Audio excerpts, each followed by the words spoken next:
V tem čarobnem predbožičnem času vam v rubriki Na filmski krivulji predstavljamo legendarnega ameriškega animatorja, producenta, scenarista, režiserja in podjetnika Walt Disneyja, ki je na velikih platnih zagotovo poskrbel za največ optimizma in nepozabnih čarobnih trenutkov. Disney, ki je bil nominiran za 59 Oskarjev in s tem še vedno drži rekord v številu oskarjevskih nominacij, je poleg svojega dela znan tudi kot človek, ki je ogromno prispeval k razvoju animacije in prav tako tematskih parkov. Walter Elias Disney se je rodil v povprečni ameriški družini 5. decembra 1901 v Chicagu. Imel je 3 brate in 1 sestro. Starša sta bila zaradi dela pogosto z doma, zato je za Walta skrbel njegov starejši brat Roy in ravno slednje je verjetno tudi razlog, da je z le-tem, za razliko od ostalih 2 bratov in sestre, ostal povezan vse do konca svojega življenja. Ko je bil star 4 leta, se je družina preselila v Marceline, Missouri, kjer je na farmi preživel zelo srečno rano otroštvo, iz katerega je kasneje tudi črpal optimistične teme svojih filmov. V tem mestecu pa se je med drugim pričela tudi njegova neizmerna ljubezen do risanja. Od tete Maggie je v dar dobil svoj prvi risarski blok in kaj kmalu je sledilo tudi že prvo čisto pravo plačilo, njegov sosed, upokojeni zdravnik, mu je namreč plačal za sliko konja.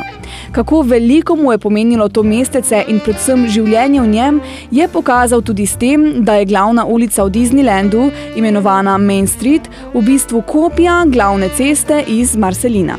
Leta 1910 je Waltov oče zbolel in zaradi denarnih težav so morali na dražbi prodati posest in se preseliti v Kansas City, kjer je Waltov oče kupil podjetje časopisov Kansas City Star. 6 let sta nato skupaj s starejšim bratom Royem za očeta ob zgodnjih jutranjih urah raznašala časopis. Brat Roy je zaradi nastalih okoliščin zapustil dom, kar je Walta zelo prizadelo. Leta 1917 je oče investiral denar v tovarno marmelade v Chicagu in družina se je ponovno preselila. Tam je Disney pričel obiskovati McKinley High School, v večernih urah pa se je šolal tudi v umetniškem inštitutu Chicago Art Institute. Tukaj so bile njegove slike tudi prvič objavljene in sicer v šolskem časopisu, v katerem je vodil rubriko Stripi. Vendar njegovo šolanje ni trajalo dolgo. Pri 16 letih je zapustil šolo in se hotel pridružiti vojski, ki pa ga zaradi njegove starosti ni sprejela. Namesto vojski se je nato skupaj s svojim prijateljem pridružil Rdečemu križu in za 1 leto odpotoval v Francijo. V tem obdobju je vozil rešilni avto, ki ga je porisal s svojimi izmišljenimi risanimi junaki. Kmalu se je vrnil domov in tam s pomočjo brata Roya dobil službo v Pezman Rubin Art Studio, kjer se je kaj hitro spoprijateljil tudi s talentiranim risarjem Ubom Ivereksom.